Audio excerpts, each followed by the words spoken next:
Bismillah ar-Rahman ar-Rahim. I begin in the name of the God whose mercy is profound, whose kindness is forever. The topic for my presentation this afternoon is the role of intellect in religion. Every topic that one talks on has to be important, but I think this one happens to be a very important topic. And I hope the discussion of it is going to enable us to have a better understanding of how religion is to be understood, how it needs to be approached, and if there are differences of opinion, how could they be resolved? Before I venture into the discussion of the role of intellect in religion, let me try to define what intellect is. Normally, when we talk about intellect, we're talking about a faculty, human faculty of reasoning and understanding objectively. You use reasons, evidences, arguments to be able to understand a reality. Obviously, a reality that you cannot see, but you want to understand. And you want to do it objectively. You would do well to not be influenced by any of the external or internal distractions, influences that might jeopardize the possibility of you understanding whatever is your objective properly and honestly. So, while using intellect, we observe, we analyze, and we conclude. When I say we observe, what it means is that we see things around us.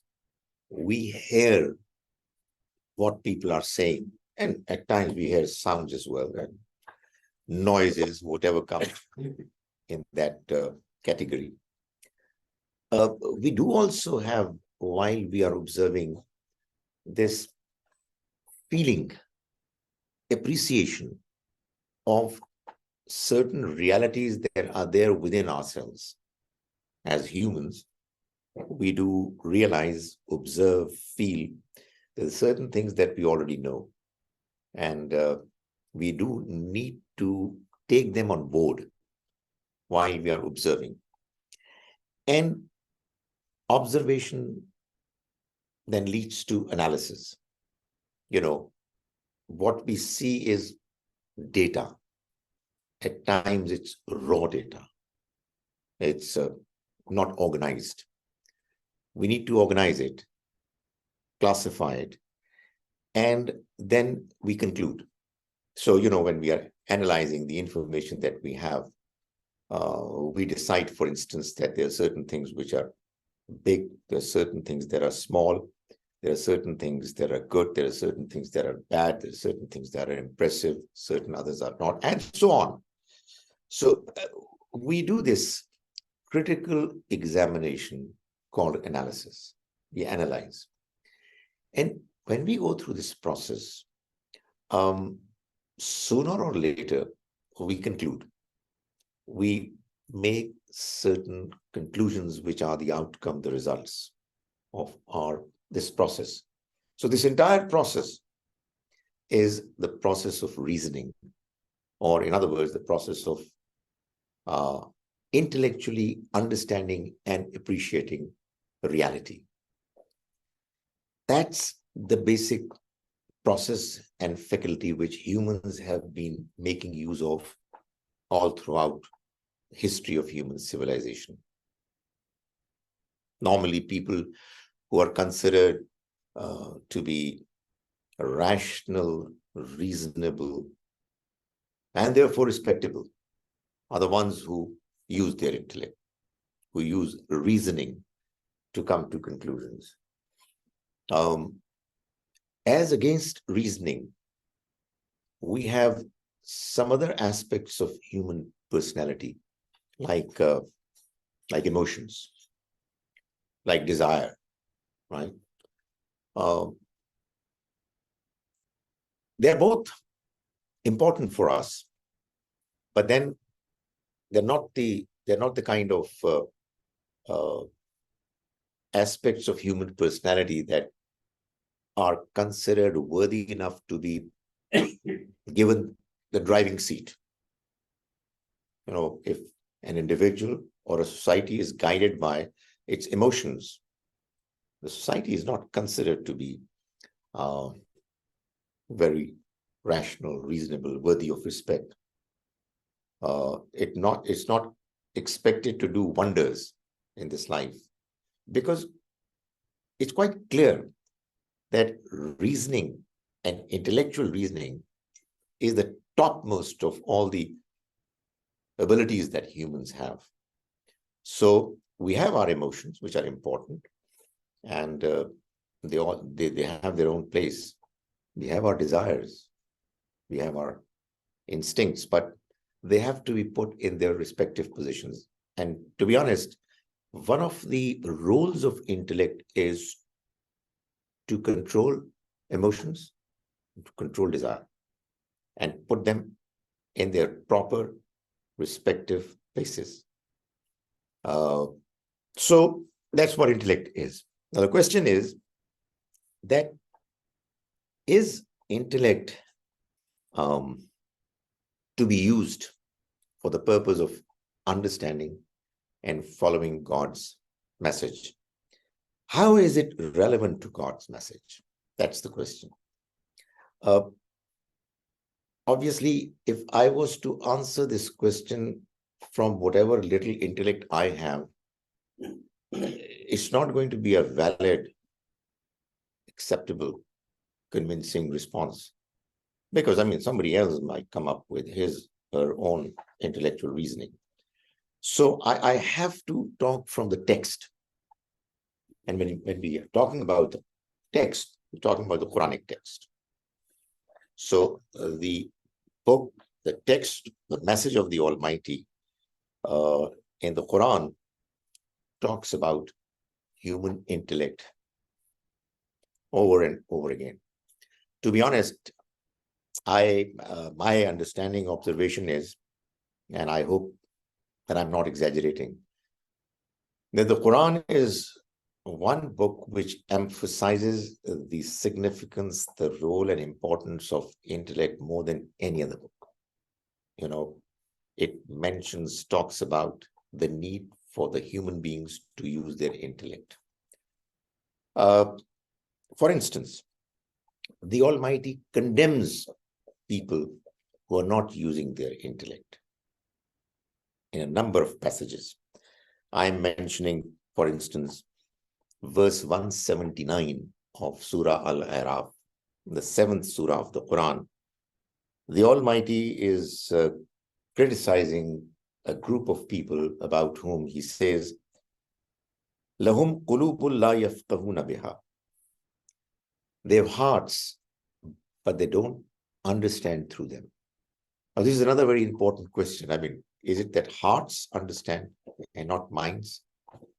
A brief answer to this question is that the Quran at times uses both the heart and the mind together as one entity given to humans to be employed simultaneously.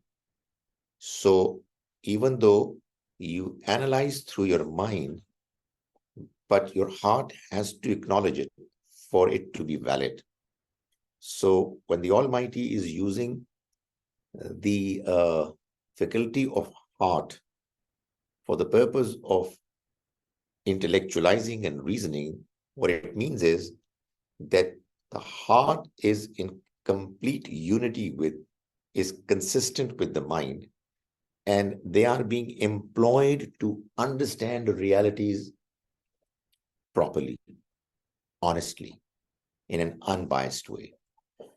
So the Almighty is lamenting the fact that there are certain people, lahum qulubul la yafqahuna biha.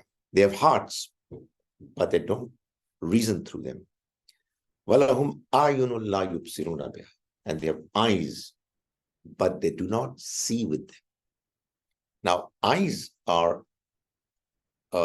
one tool, very important tool, that humans have been given to observe. Eyes do see, but the Quran is lamenting the fact that there are many people who do not see with their eyes what needs to be seen. The realities that they need to see, and then to conclude from them what is quite obvious if the process of intellectualizing takes place in the right manner. So وَلَهُمْ أَعْيُنٌ لَا يُبْصِرُونَ بِهَا وَلَهُمْ آذَانٌ لَا يَسْمَعُونَ بِهَا. And they have ears, but they don't listen with them. So what it means is that they're listening to things, but they are not listening properly. Their minds are not open. So if they look at somebody's presentation, they hear the presentation, they don't do it in a way that they are understanding it. They are honestly and critically examining it. They are looking at the merits of the presentation that is being put across verbally, and so on. So the Almighty is criticizing, condemning such people, and says, "Walaika kalanam." These people are like animals, livestock. Balhum adallu sabi. In fact, they're even worse. So, I mean, what stronger presentation of the use of intellect can you find anywhere than what I've mentioned? The Quran says that it's so unfortunate and so lamentable that there are human beings who don't use their intellect, whose hearts and minds are not in unison in trying to understand realities. They see, but they don't see with the right approach. They hear and listen, but they are not listening with a view to understand, to reason, to come to the right conclusions.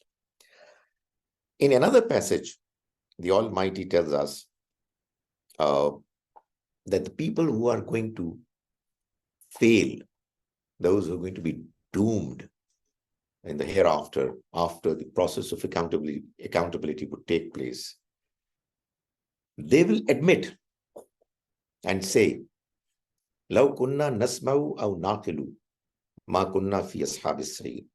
Had we been listening properly, and had we been using our intellect properly, we wouldn't have been given the verdict of belonging to the men of fire, people destined for the hellfire. In other words, those people who would fail in the process of accountability that the Almighty is going to have on the Day of Judgment are going to be the people who will not have used their ability to hear and the ability to intellectualize, to reason properly. Then we have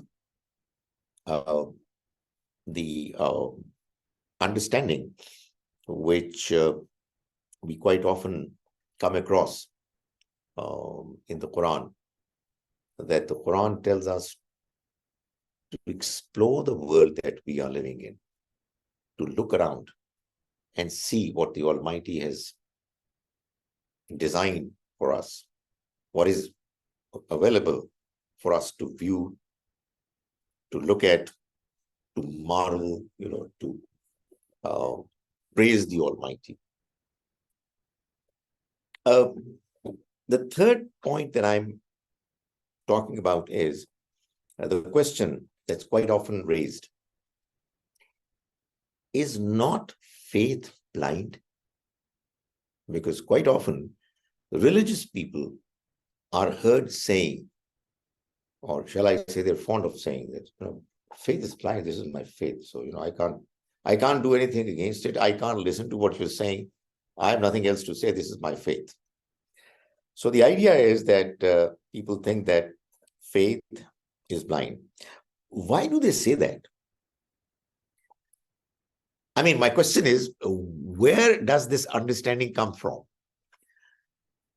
More often than not, you will find that people say that, the Quran says itself that you have to believe yu'minuna bil ghaib. God-fearing people are the ones who يؤمنون بالغيب. They believe بالغيب. And the translation somehow that is offered is that you have to have blind faith. Why do you believe in God? Because that's what my parents have been believing in, and their elders and so on. In fact, there is this interesting incident that's quite often quoted, that one of the earlier scholars who was known for using reason and intellect in his understanding of Islam and interpretation of the Quran was Imam Razi. So it is, there is this incident, anecdote about him, that when he was about to die, Satan came to him and asked him, do you believe in God? And he said, yes. And he said, what's the argument? He presented an argument and he refuted, rejected the argument with counter argument. He came up with a second argument. That too was thrown away by Shaitan with his stronger arguments. So God knows how many times this argument and counter argument kept on happening, until such time that Imam Razi, breathing his last, said, I believe in God because my mother believed in God, and he died reciting his kalama and died the death of a true believer.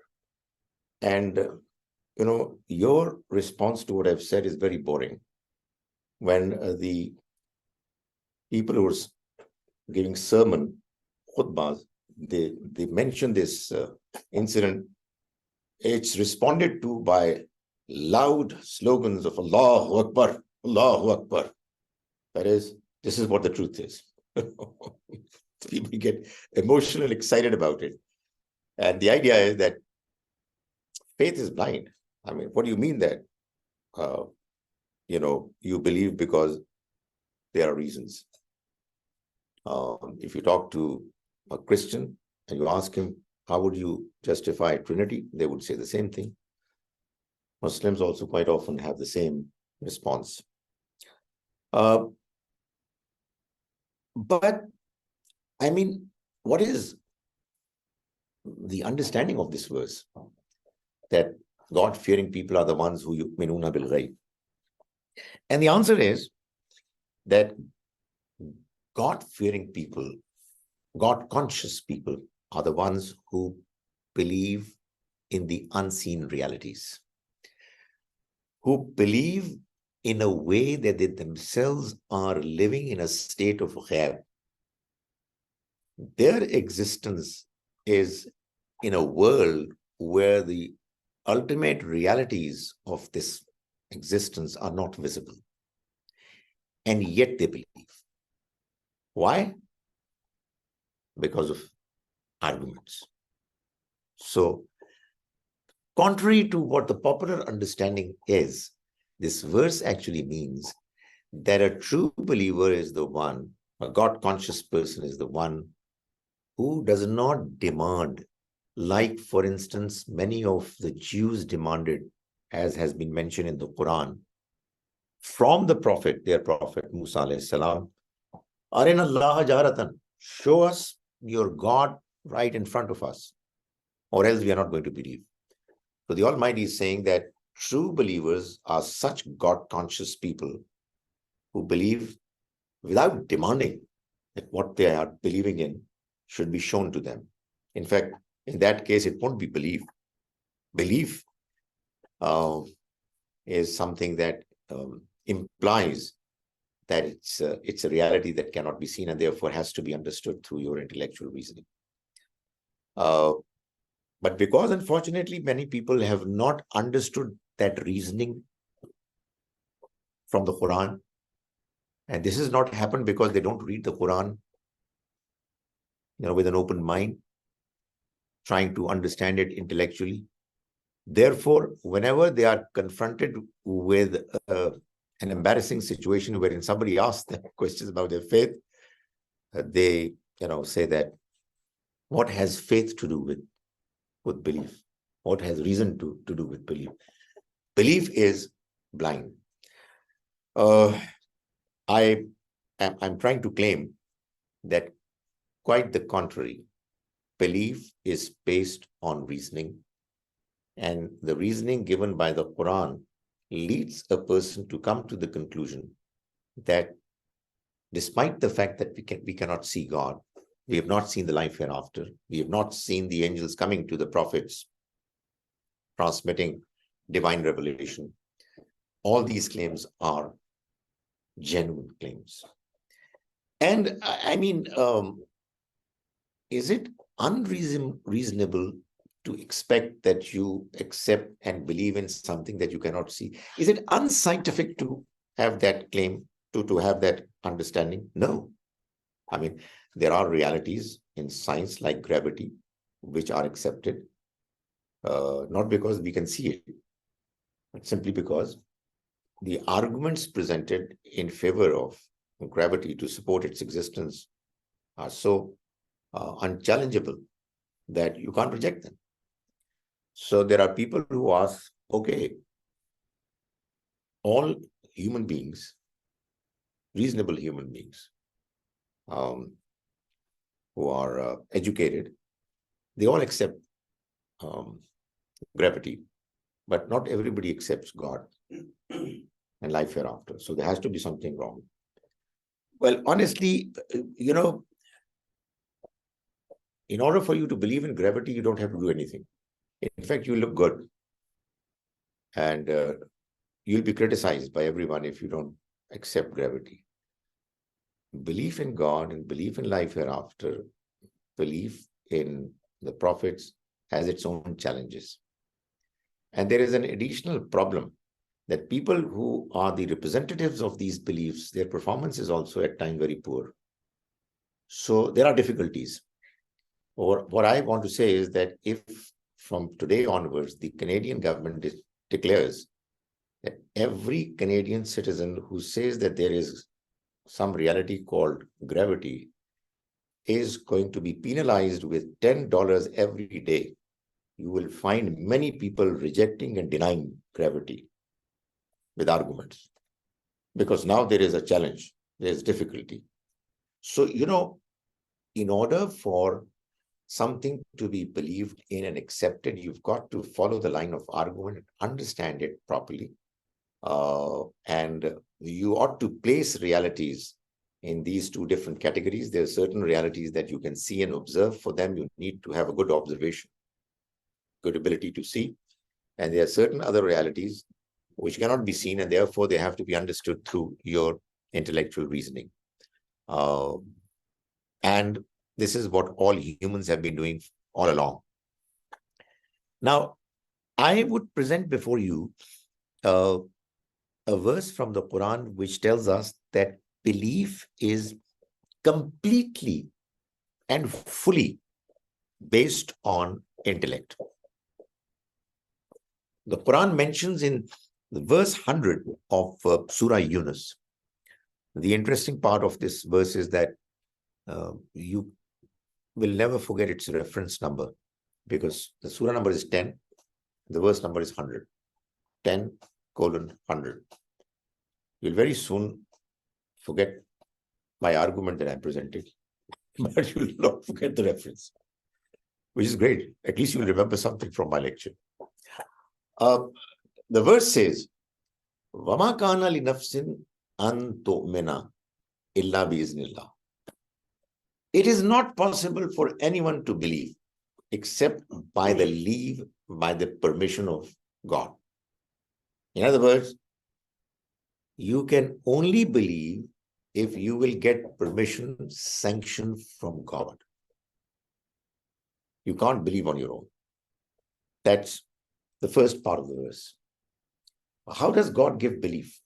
Now, be absolutely clear that the belief we are talking about is not the traditional belief which every Muslim is able to get because he's born to a Muslim mother. That's not belief. That's nothing. It's just tradition. I mean, you could have been a Hindu if you were born to a Hindu mother. You could have been a Christian if you were born to a Christian mother. So you're born to a Muslim mother and therefore you are a Muslim. That's not belief. Obviously, this verse is talking about true belief, genuine belief.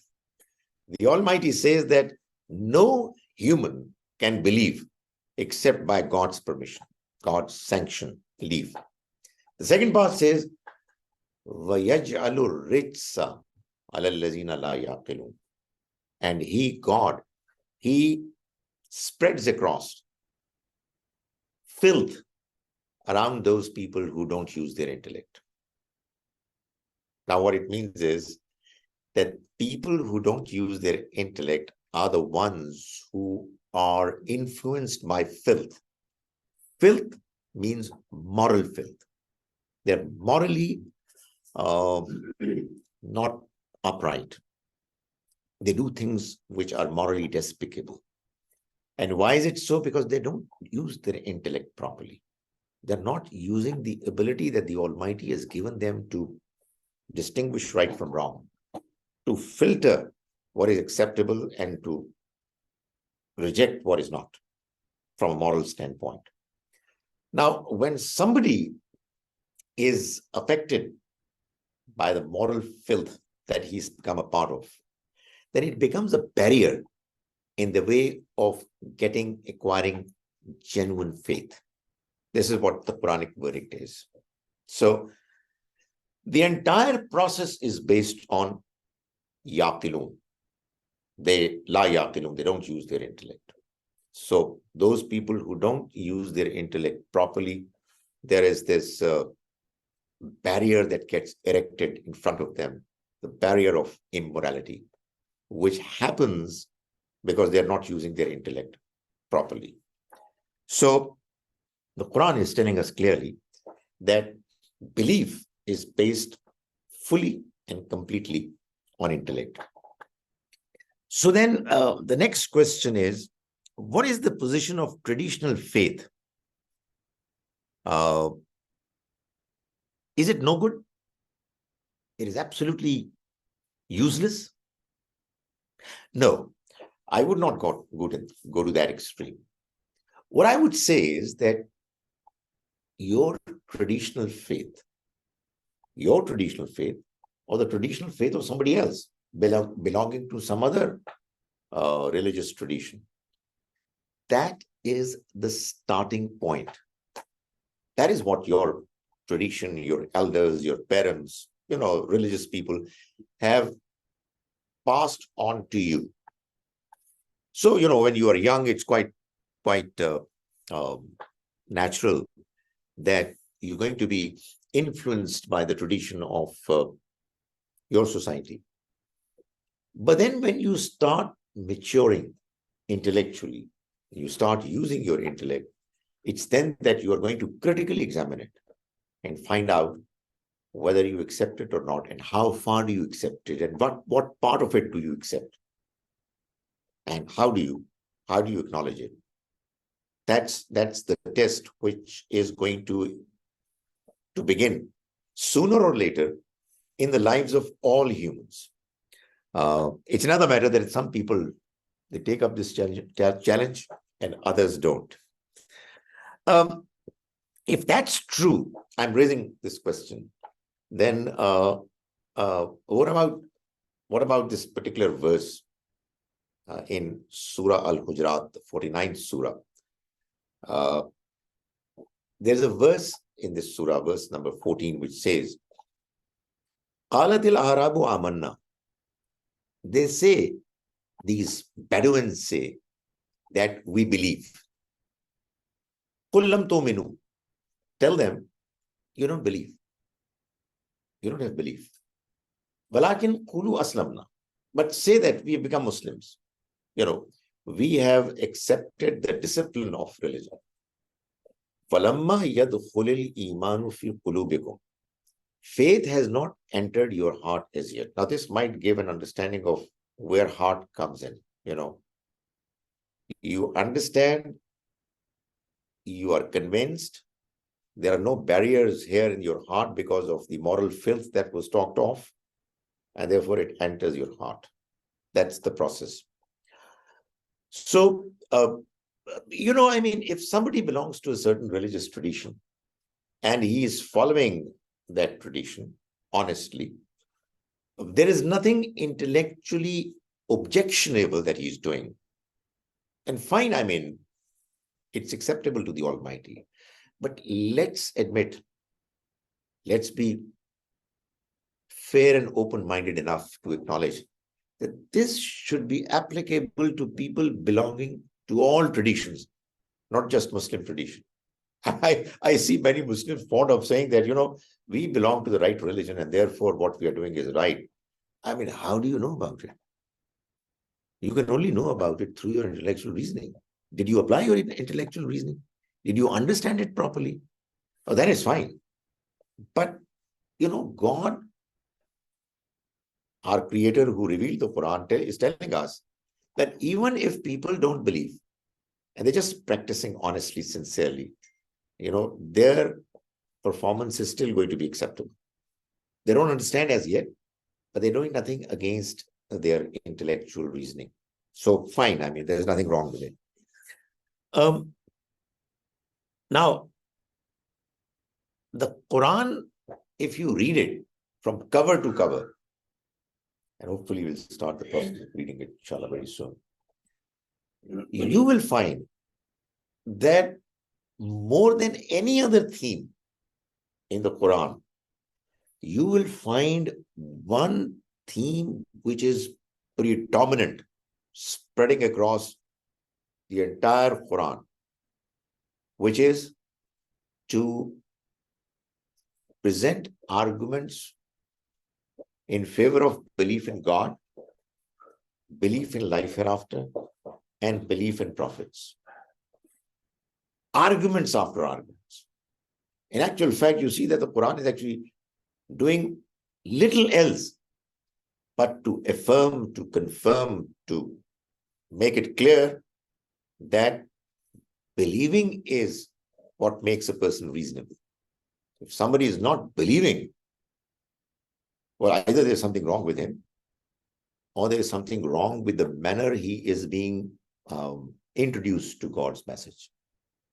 So, I mean, if you were to read the Quran, you would find that the Quran is doing the job of helping people understand that the entire Quran, and more particularly its belief system, is based on intellectual arguments.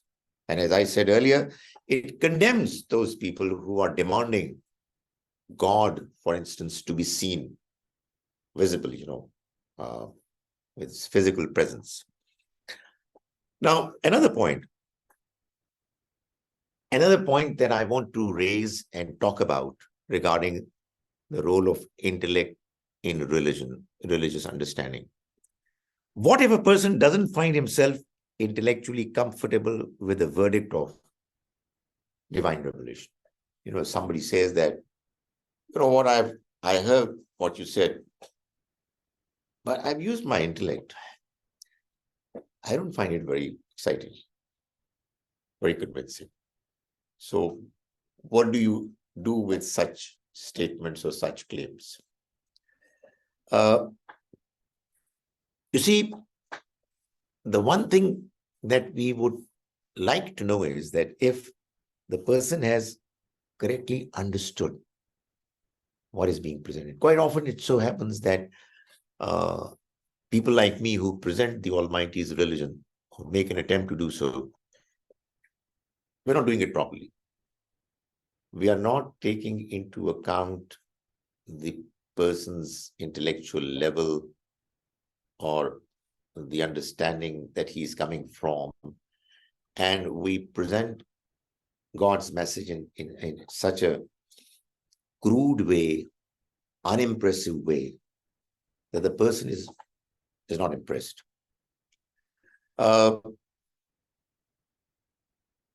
It's also possible that the person who is saying that I'm not impressed, his own reasoning is influenced by some external factor. Sometimes people are just biased. I'll not make a claim against anyone that he or she is biased, but this is a possibility that the person is not actually listening to you with an open mind, because you're already influenced by some philosophies, some individuals, some narrative, etc. So if you are biased, then there is something wrong in the way we are communicating with other people, because we are not understanding the other person's reasoning properly in a fair way. So that could be another reason. And the question that I raised was that what if a person, a Muslim, says that, I'm a Muslim, okay, but there are certain aspects of Islam I don't understand. So I said, the first thing is that probably he's not been presented with it properly. Probably he has certain biases, influences. But I would suggest that the person should continue to have the question in his mind. The objection, the criticism should stay with him and should follow what is being presented to him in the name of God's message. Why? I'll try to give a reason for it. Hopefully, an intellectually convincing reason for it. You see, we ought to know what exactly is the relationship between divine revelation and human intellect. What is the relationship?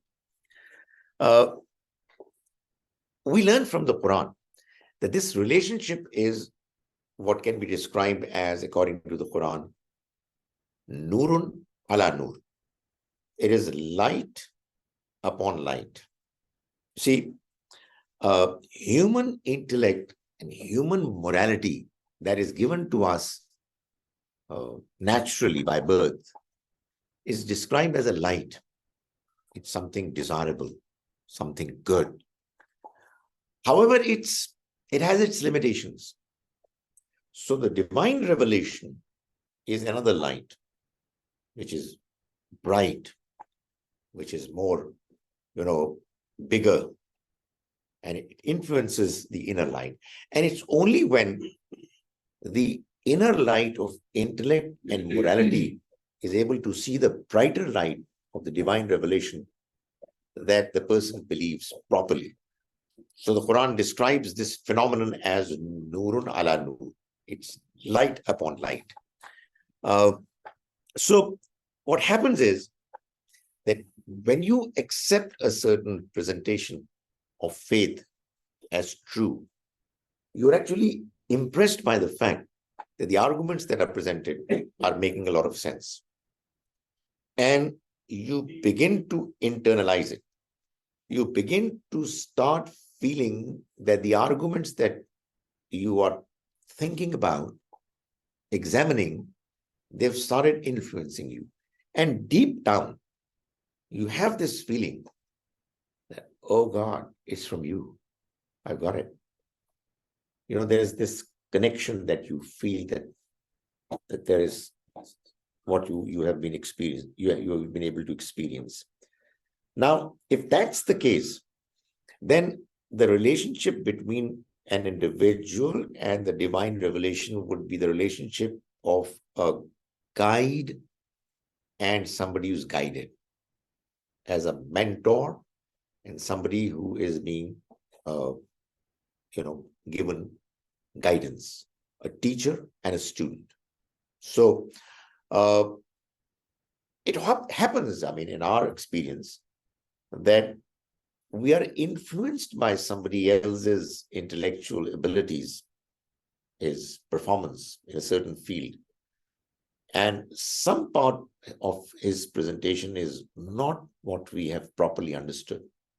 But we don't reject it because we have not understood it.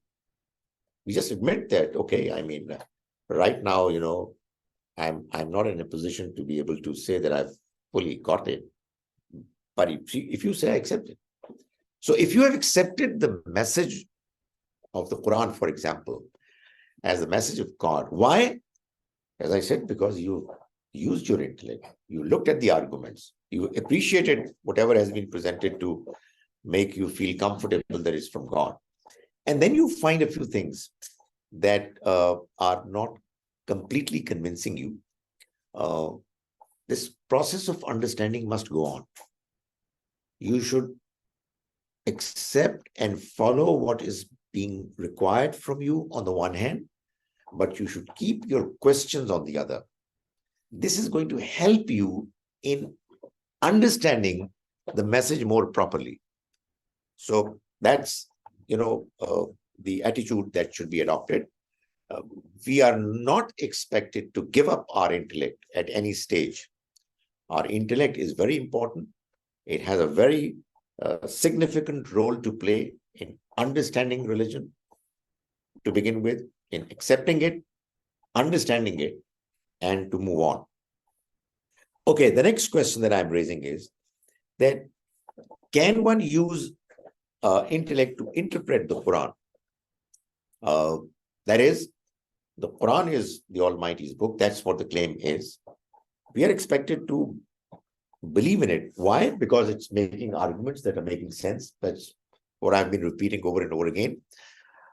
But okay, now that somebody has accepted it, should it not be read and followed, obediently, without making any further questions? The answer is no. In order to interpret the Quran, we are expected to use our intellect as properly as is possible. The first thing that we learn from the Quran is that the intellect is to be used to appreciate the language of the Quran. You see, the appreciation of a language can only be done properly if you are using your intellect in that particular field of understanding. I mean, you can't learn a language and go into the depth of it without employing your intellect. So that is one aspect of it. The other thing is that in order for us to be able to appreciate the Quran properly, we need to know that there is a coherence in the entire presentation of the Quran. Now, that coherence you cannot understand unless you are seriously engaged in the intellectual exercise of understanding what it is. So if somebody is presenting it to you, you've got to be focused. Your faculty of reasoning has to be fully employed. You have to be attentive. That's the other aspect. And the third aspect of the use of intellect in interpreting the text is that the Quran is itself requiring us all who read the Quran to read it with deep reflection. Afala yatadabbaruna al-Quran. Do they not ponder over the Quran? Do they not reflect on the Quranic verses deeply? Why? The Quran says, وَلَوْ كَانَ مِنْ عِنْدِ غَيْرِ اللَّهِ. Had it been from anyone other than Allah, لَوَجَدُوا فِيهِ اخْتِلَافًا كَثِيرًا. They would have found in it lots of discrepancies, contradictions. So when we use our intellect properly and read the Quran with deep reflection, it's only then that we are going to be able to find out whether our understanding of one passage of the Quran is consistent with the other passage. And if your mind is not alert, you will understand the Quran in a way that your views are going to be contradictory. One understanding is completely different and directly in conflict with the other. How would you make out? The Quran says by reflecting deeply. What does it mean? Use your intellect. Use it properly. So the Quran is requiring the reader to use his or her intellect as best as is possible in order for the reader to find out that there are no contradictions in the Quran. And because there are no contradictions in the Quranic text, therefore it has to be from God. Because it has to be from God, then the Prophet, may God's mercy be on him, is his messenger. That's what the context of this verse is. Because in the context of this verse, there are hypocrites who are actually being informed, approached. They were doubting the claim of the Prophet that he was the messenger of God. And that's why they were hypocrites. The Almighty says that it's very strange. What's gone wrong with them? Have they not pondered and reflected upon the Quranic verses? And have they not seen that there are no contradictions in it? Had it been from someone other than Allah, the way these hypocrites are claiming, or they are having these evil thoughts in their minds, had it been from anyone other than the Creator, they would have found there are lots of discrepancies. So the only way you can believe in the Quran to be the word of God is properly, is by reflecting upon its verses deeply, by doing what the Quran says, tadabbur al-Quran. Now the last point, thankfully, the last point. What if a person is not a scholar? Is it that scholars as well as non-scholars are both expected to use their intellect? Or is this mention of using intellect in the Quran only meant for the scholars? Honestly, for one thing, the distinction between a scholar and a non-scholar at times is difficult to make. I mean, all good believers are expected to be, at some level, scholars of a certain level, certain degree. They need to have the understanding of the teachings of the Quran properly. They need to believe as best as they can. But certainly, the Quran itself tells us that some people ought to specialize in this field and devote their lifetime for the purpose of understanding the Quran and letting others know about it. What we understand is that the Quran asks all of us to form our opinions intelligently. There are many religious people, by the way, amongst Muslims who say that you've got to just follow one point of view. You have to follow one school of thought. Why? Because if you are going to start following more than one schools of thought or more than one scholars, you're going to be doing cherry picking. You will just pick things from one place that would suit you, your desires, your weaknesses, and you pick some other opinions from some other person, some other scholar, and so on. So there are people who very strongly believe, and it's a very famous opinion, that follow one point of view and follow it consistently. The fact of the matter is that even as a non-scholar, ordinary person, you have to look for answers. I mean, when you read the Quran, you need to ask yourself that the version of Islam that I'm following, is it consistent with the Quran or is it not? I mean, okay, I start following a certain scholar, a certain school of thought, but are you then going to stop me from reading the Quran? Or are you going to ask me that read the Quran, but don't understand it? Or are you going to tell me that read the Quran, understand it, but understand it the way we are telling you to understand it? What are you going to say? You've got to give me the liberty to read the Quran with an open mind. So what should I do if while reading the Quran honestly, I come across a few verses which are telling me that your point of view is wrong? What should I do? Should I say that, okay, Quran, thank you very much, but you know what, I'm a Hanafi or I'm a Shafi? No, I mean, obviously you can't do it. So you have no choice but to, okay, follow a certain scholar, a certain point of view to begin with. But then you read the Quran and you read it with an open mind and you read it honestly and with deep reflection. And whenever and wherever you come across a view of your school of thought, if you want to call it your school of thought, your maslak, your sect is inconsistent with the Quran, just leave it and accept what the Quran says. I'm not saying that what I'm suggesting is a good idea. What I'm telling you, it is a part of the requirement of your faith. You will be doing injustice with your faith. You'll start losing your faith. If you follow a scholar and an individual and you come across a Quranic verse and you ignore it, you just cannot ignore it. So whether you are a scholar or you ordinary person, you've got to use your intellect and use it as best as you can. The other thing is that, you know why it's said that you have to follow a certain school of thought. The argument presented is that every school of thought has its own set of principles. So, if you are a Hanafi and you start following the Shafi school of thought in some ways, then, there is some conflict, inconsistency in the principles you are following.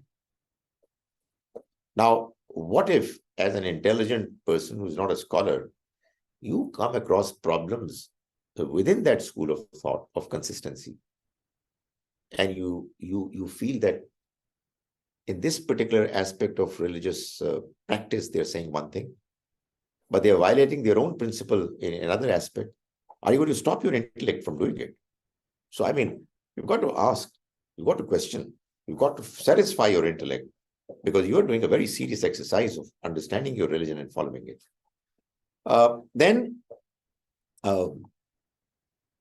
it's very much possible that because using intellect all throughout your call it project of a religious adherence, you have to use your intellect.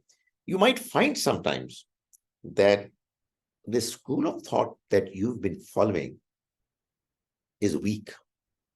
It's not making quite as much sense to you as some other point of views make. So what should you do? You should tell yourself that, no, but I belong to this point of view. What is the argument? No argument. So what I'm saying is that even as an ordinary person, you have to use your intellect while understanding your religion, while reading the Quran. And the Quran is absolutely clear about the fact that blind following of the elders, of the scholars, is not acceptable. I'll just mention one Quranic verse and then can finish my presentation. It's verse 170 of Surah Al-Baqarah, which says that when it is said to them that you follow what God has revealed, they say that, no, we are going to follow our forefathers. The Quran responds by saying, are they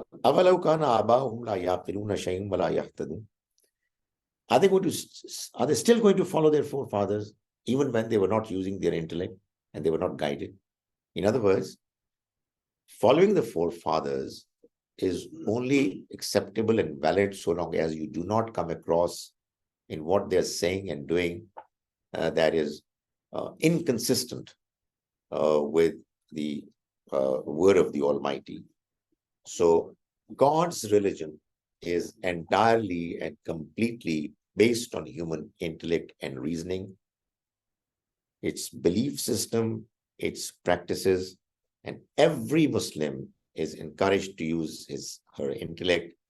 However, bearing in mind that the divine revelation, God's message, is a superior source.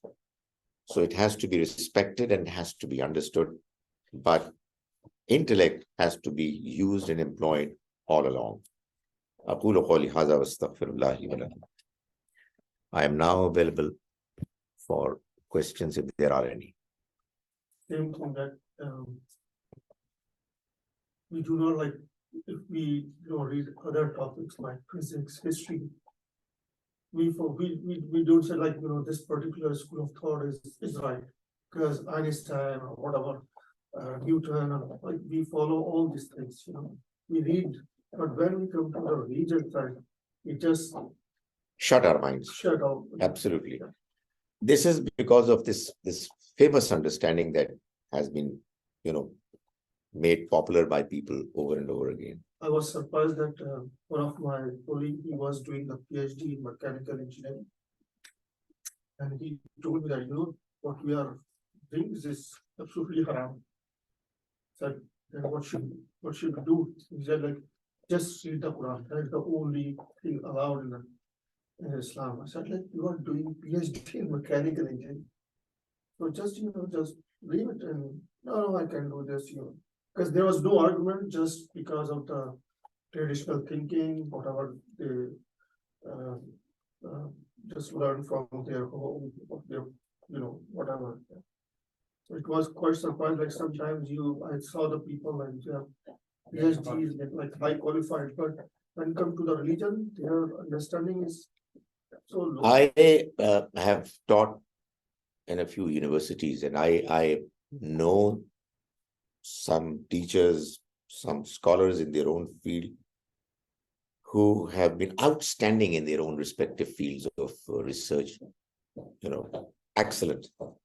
And they're devout Muslims. But the version of Islam that they are following requires them to follow blindly. And that's what they're doing. And their belief is that, when it comes to religion, you're not supposed to use your intellect.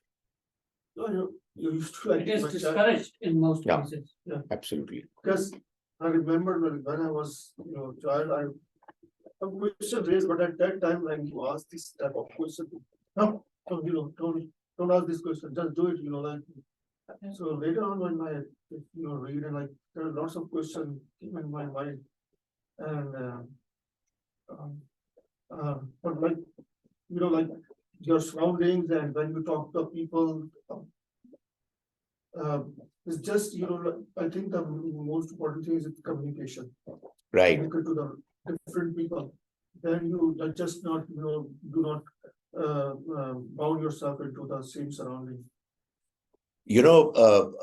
What actually happens is in religious circles, there is one aspect of human process of understanding, thinking, that is considered so unacceptable and evil, which is doubt. People think that if you are doubting, there is something seriously wrong with you.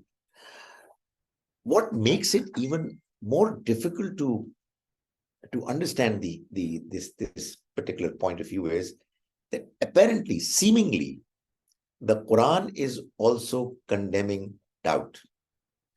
Now, when the two come together, you have a feeling that, in order for you to be a religious person, you can't doubt. In actual fact, this should have been a part of my presentation.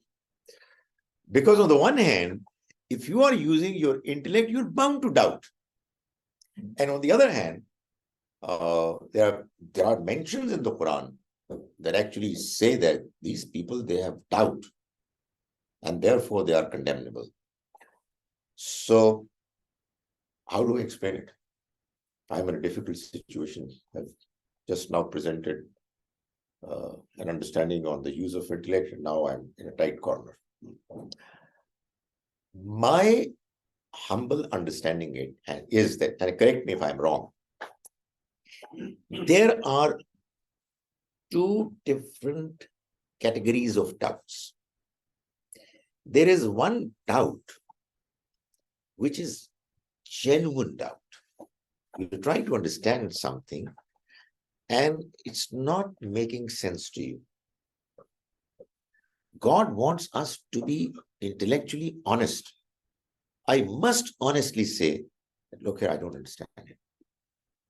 My understanding is that this doubt is brilliant. It actually leads you to higher levels of understanding and faith. After all, there was a reason why Ibrahim alayhi salam said, show me how you're going to raise the dead. And he said, I believe, but I want more satisfaction. I want to go to a higher level. There is another doubt which gets into your system because you're doing things that are immoral. You're cheating as a trader, you're telling lies, you're fooling others, you're causing harm to others. And therefore, when you're understanding religion, you are doubting. This is what has been condemned. The first doubt cannot be condemned because it is bound to happen. There are only few people who belong to the category of Abu Bakr Raziallahu, who believed immediately. Why? Because, I mean, he was so close to the Prophet. But most of the other companions took their time. So, this is one problem that's there that causes many religious people to feel that, no, we can't ask questions, because if you're going to ask questions, and if there are no immediate answers provided, then there is going to be doubts creeping into your mind. And doubt is a serious problem. It's condemnable. It is not. I'm telling you, it is not. If you are a sincere person, God is going to guide you. And I'm telling you that He's going to guide you only if you have an honest doubt and you are still struggling to find out what the truth is. The Almighty says, وَالَّذِينَ جَاهَدُوا فِينَا, those who strive in our way, لَنَهْدِيَنَّهُمْ سُبُلَنَا, we're most certainly going to open the doors of guidance for such people. So that's one problem. You ask questions and people would immediately want to shut you up. Why? Because there are no answers. And, the only way to silence you is to just tell you that religion is based on Wahi, and you have to believe. There are no questions asked. There are no ifs and buts. You have to just accept. One session I did attend when my Peter Usmani was in Karachi. And I remember very well. I don't remember that I was in college or university, but I remember very well what he said. Do not ask questions, just believe. Blind belief. That's I remember very well. I think to such statements, one should very politely and respectfully ask, sir, would this policy still be applicable if I'm a Christian, I'm a Jew, I'm a Hindu, I'm an Ahmadi, I'm a Shia? No. Not in that case. Only if you are a Deobandi, then you must not ask questions. This is problematic. I mean, what do you mean? You either be consistent. I am born in Ahmadi, for instance.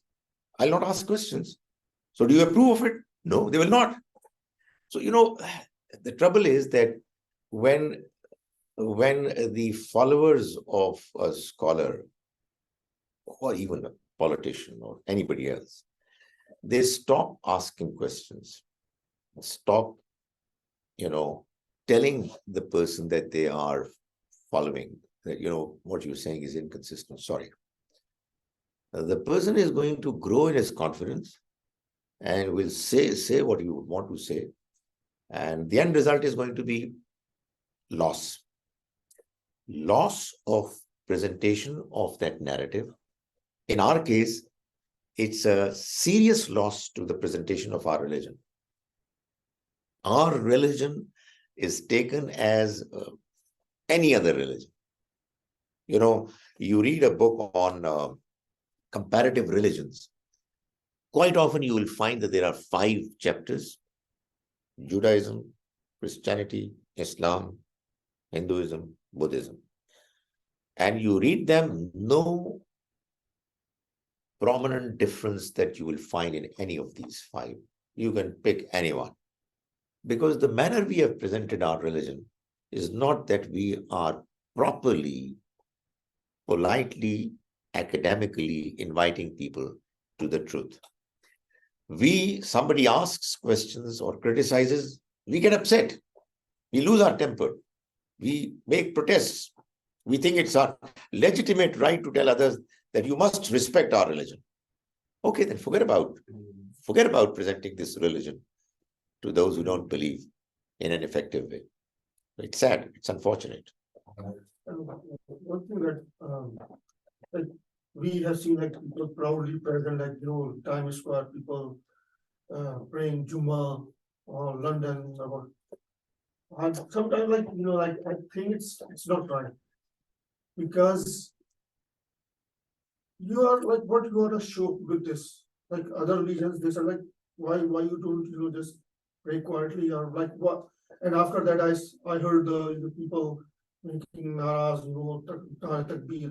What kind? I think it's more negative message rather than positive. Yeah, I agree with you. My understanding is that this trend has come about because that's the way they have understood their religion. The fact of the matter is that Prophet Muhammad sallallahu alaihi wasallam, towards the last part of his prophetic mission, ensured that Islam and Islamic ways and its worship and rituals, they are displayed in the open. It became the dominant religion of the entire society, the entire Arabian Peninsula. Why? Because that's what the scheme of the Almighty was. Now, because people have not understood Islam through the Quran, they think that this is what needs to be done now for all times to come everywhere in this world.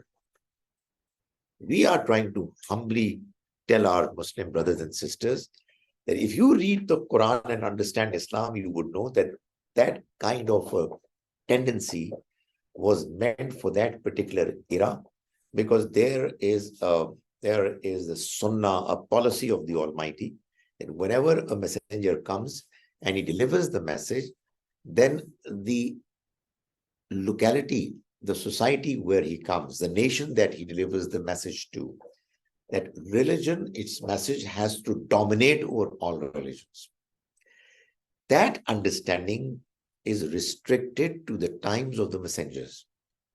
Most of the Muslims are not prepared to accept this reality. They're not prepared to talk about it. They think that this is meant for all times to come. And they get upset whenever they are stopped from doing anything that they are expected from religion to do, but the society that they're living in, because they are a minority, it doesn't allow them. So, that mindset is what needs to be corrected, and it can only be done if we talk to each other with intellectual arguments based on the Quran. Problem is like when all these Jummahs and like all these, mostly 90%, what I see just the emotional speech, loud, emotional. Yeah. And my son was with one of the Jummah said, "Why so loud? Why is yelling?" So I said, what we can do.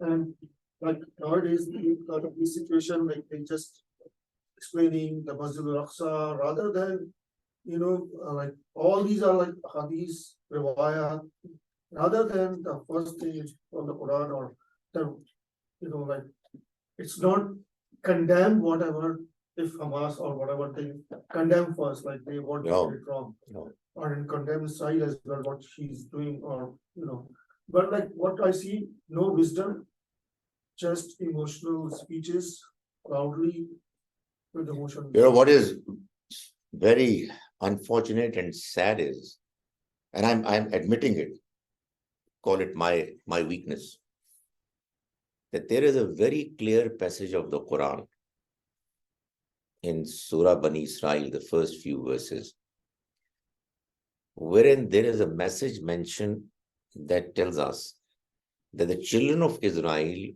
were punished by the Almighty through some generals who were mighty militarily. They were warlords.